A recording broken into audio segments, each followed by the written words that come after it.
ఇది కేవలం సమాచారంగా మాత్రమే భావించండి. వైద్య నిపుణులను సంప్రదించండి. జ్వరం రాకపోతే వాళ్ళకి ఇమ్యూనిటీ తక్కువ ఉన్నట్ట ఎక్కువ ఉన్నట్ట? ఇమ్యూనిటీ ఉందా అని జ్వరం దాని ఒక్కదాన్నే బట్టి మనం ఇమ్యూనిటీని అసెస్ చేయలేము. నేను చెప్పిన ఎగ్జాంపుల్ ఏంటంటే వీళ్ళల్లో ఇమ్యూనిటీ తక్కువ ఉంటుంది కాబట్టి మనకి సిమ్టమ్స్ ఇప్పుడు జ్వరం ఒక్కటే సిమ్టమ్ కాదు.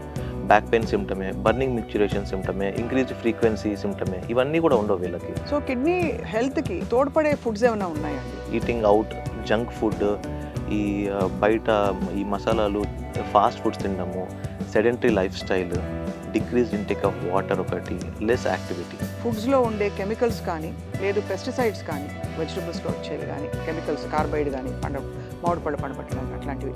సో అలాంటివన్నీ కూడా మన కిడ్నీని ఇంపాక్ట్ చేసి లోడ్ పడుతుందా? అంటే ఇది ఓవరాల్గా మనకి జనరల్ హెల్త్ మీద లోడ్ పడ్డప్పుడు కిడ్నీ మీద లోడ్ పడుతుంది. ఫర్ ఎగ్జాంపుల్ అంటే మనం కిడ్నీని, లివర్ని, హార్ట్ని విడివిడిగా చూడకూడదు.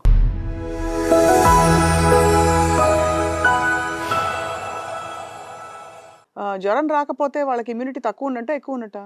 జ్వరం రాదు అసలు ఎవరికైనా. Does it mean they have a great immune system or they don't have? It's a very general perception. అంటే మీరు చెప్పేది క్వశ్చన్లో ఇప్పుడు ఇమ్యూనిటీ ఉందా అని జ్వరం దాని ఒక్కదాన్నే బట్టి మనం ఇమ్యూనిటీని అసెస్ చేయలేము. నేను చెప్పిన ఎగ్జాంపుల్ ఏంటంటే వీళ్ళల్లో ఇమ్యూనిటీ తక్కువ ఉంటుంది కాబట్టి మనకి సిమ్టమ్స్ ఇప్పుడు జ్వరం ఒక్కటే సిమ్టమ్ కాదు. బ్యాక్ పెయిన్ సిమ్టమే, బర్నింగ్ మిక్చురేషన్ సిమ్టమే, ఇంక్రీజ్ ఫ్రీక్వెన్సీ సిమ్టమే, ఇవన్నీ కూడా ఉండవు వీళ్ళకి.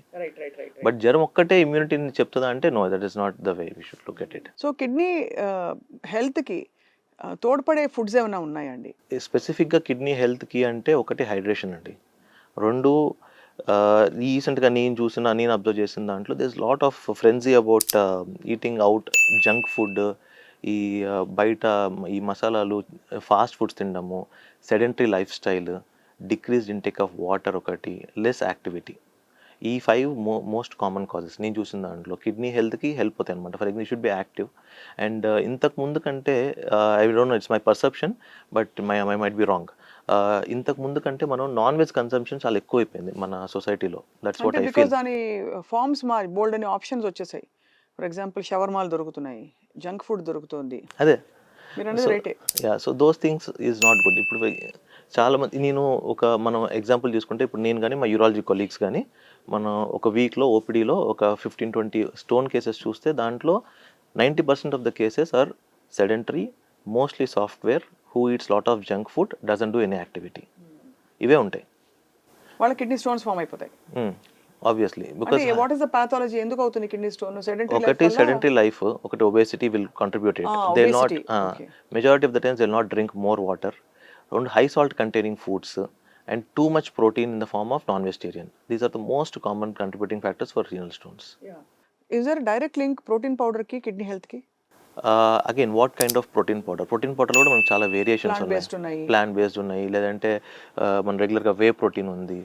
దానికి దీనికి సంబంధం లేదు. But protein you get from high salt ఇప్పుడు ఫర్ ఎగ్జాంపుల్ మసాలాలు, లేదంటే ఈ ఫ్రెంచ్ ఫ్రైస్, లేకపోతే ఈ జంక్ ఫుడ్, ఫాస్ట్ ఫుడ్, వీటిలో వెరీ హై సాల్ట్ ఉంటుంది అనమాట.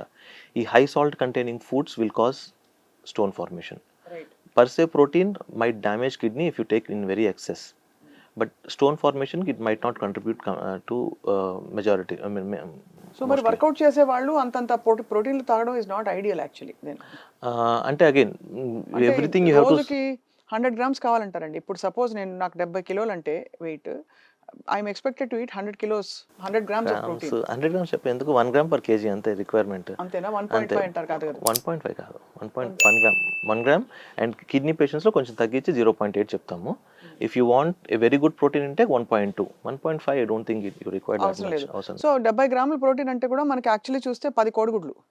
మనం చాలా డిస్పాషనేట్గా బ్రూటల్గా చూస్తే 10 కోడిగుడ్లు తింటే మనకు వచ్చే ప్రోటీన్ 10 కోడిగుడ్లు కదా, యాక్చువల్లీ ఆల్మోస్ట్ డజన్. ఒక కోడిగుడ్లో 6 grams ప్రోటీన్ ఉంటుంది. సో 6 12 72, ఒక డజన్ గుడ్లు రోజు తినాలి మనం. బట్ మనం అంత ప్రోటీన్ తినం కదా. అంటే తినకపోయినా అంత అవసరం లేదు. That is ideal for you. But అన్ని ఐడియల్ కండిషన్స్ జరగడం లేదు కదా మనకి. అండ్ ఇప్పుడు the beauty of vegetarian diet, generally నేను దగ్గరికి వచ్చి ఎవరైనా నా కిడ్నీలు బాగుండాలంటే నేను ఏం చేయాలి అంటే వీక్లో 6 days వెజిటేరియన్ డైట్ తినండి. మెజారిటీ ఆఫ్ ద టైమ్స్ మీ కిడ్నీస్కి ఏం హార్మ్ జరుగుతుందని చెప్తాను. సో మీరు ఈ 70 grams ప్రోటీన్ని మీరు ఎగ్స్తో ఈక్వలేట్ చేశారు కదా, అదే మీరు వెజిటేరియన్ డైట్తో ఈక్వలేట్ చేయండి. You require lot of dal కానీ పనీర్ కానీ ఏదైనా to get that protein. So protein ఎక్కువైతే ఏమవుతుంది, it will damage your kidneys. It might damage, it will damage if it is very excess. తక్కువ అయితే మేజర్గా మీ కిడ్నీ పైన ఎఫెక్ట్ ఏమి ఉండదు. జస్ట్ అట్మోస్ట్ మీరు అనుకున్న లెవెల్లో అంత మీకు ఎక్కువ కార్బ్స్ తీసుకుంటారేమో. కార్బ్స్ ఎక్కువ తీసుకుంటారు, మీ మజిల్ మాస్ కొంచెం తగ్గచ్చు. That will not harm you in major way. Right right right. But ఎక్కువ తీసుకుంటే మాత్రం కిడ్నీ మీద ఎఫెక్ట్ పడే అవకాశం ఎక్కువ ఉంది. సో అలా చూసుకుంటే సత్యనారాయణ రాజు గారు, మనకి ఈ తినే ఫుడ్స్లో ఉండే కెమికల్స్ కానీ, బికాస్ కిడ్నీ ఫిల్టరేషన్ సిస్టమ్ కాబట్టి, లేదు పెస్టిసైడ్స్ కానీ వెజిటబుల్స్లో వచ్చేవి కానీ, లేక ఇతరత్ర ఏమన్నా మనకి పైన వచ్చే పోస్ట్ చేసే కెమికల్స్, కార్బైడ్ కానీ, మామిడి పళ్ళు పండబెట్టడానికి అట్లాంటివి. సో అలాంటివన్నీ కూడా మన కిడ్నీని ఇంపాక్ట్ చేసి లోడ్ పడుతుందా? అంటే ఇది ఓవరాల్గా మనకు జనరల్ హెల్త్ మీద లోడ్ పడ్డప్పుడు కిడ్నీ మీద లోడ్ పడుతుంది. ఫర్ ఎగ్జాంపుల్, అంటే మనం కిడ్నీని, లివర్ని, హార్ట్ని విడివిడిగా చూడకూడదు. Everything will be interlinked. For example, మీకు ఇప్పుడు హార్ట్ వీక్ అయిపోయింది అనుకోండి, కిడ్నీ మీద ఎఫెక్ట్ పడుతుంది. లివర్ వీక్ అయిపోయింది అనుకోండి, కిడ్నీ మీద ఎఫెక్ట్ పడుతుంది. We call it cardiorenal syndrome, hepatorenal syndrome, ఇవన్నీ. సో ఇదంతా ఇంటర్లింక్డ్ సిస్టమ్. సో మీరు చెప్పేవి ఈ పెస్టిసైడ్స్ కానీ, లేదంటే ఈ కెమికల్స్ కానీ, ఇవన్నీ పర్సే వచ్చి కిడ్నీలో ఎఫెక్ట్ చేయవు. But overall me general health effect అయినప్పుడు కిడ్నీ ఎఫెక్ట్ అవుతుంది.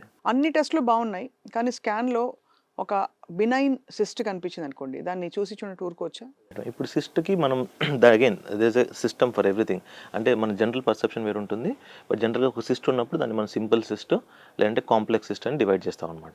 ఈ సింపుల్ సిస్ట్లో కూడా మనకు కొన్ని క్లాసిఫికేషన్స్ ఉంటాయి లిటరేచర్ వైజ్. సో ఈ సిస్ట్ ఒకవేళ సింపుల్ లోపల సెప్టా అంటే చిన్న దారాలు కానీ, లేదంటే కాల్షియం డిపాజిట్స్ కానీ అలాంటివి ఉంటే కనుక దాన్ని కాంప్లెక్స్ సిస్ట్ అంటాం అనమాట. సింపుల్ సిస్ట్ ఉంటే విల్ జస్ట్ అబ్జర్వ్ 6 monthsకో 1 yearకో ఒకసారి అల్ట్రాసౌండ్ చేసుకొని సిస్ట్ సైజ్ పెరుగుతుందో లేదో చూసుకోవాలి. ఒకవేళ సిస్ట్ సైజ్ పెరుగుతుంది అంటే అప్పుడు will intervene. Generally benign cyst, simple cyst size పెరగకూడదు, ఫాస్ట్గా పెరుగుతుందంటే అప్పుడు విల్ ఇంటర్వ్యూన్. పెరగట్లేదు అంతే ఉంది అంటే will just do yearly ultrasound and monitor the cyst అంతే. అంతే.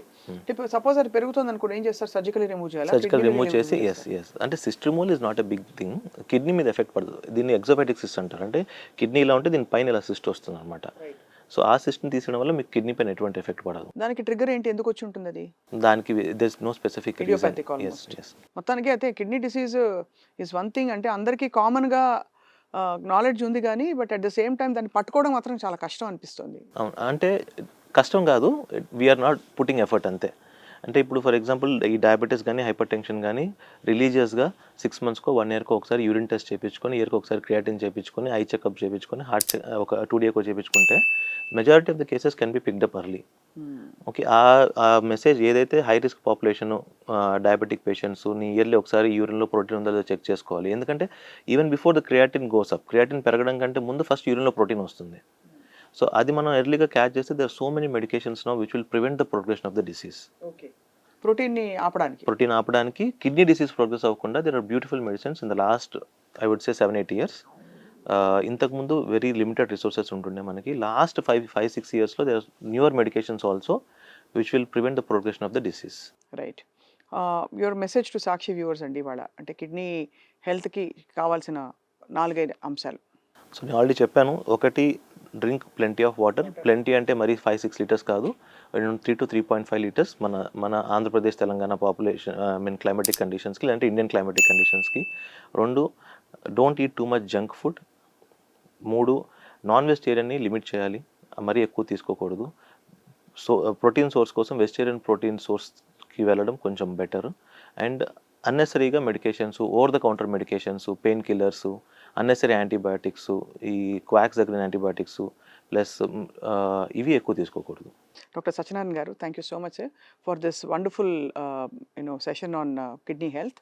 తప్పకుండా ఇంకా మరిన్ని డౌట్స్ కోసం మిమ్మల్ని సంప్రదిస్తాం. థ్యాంక్ యూ అండి. నమస్కారం.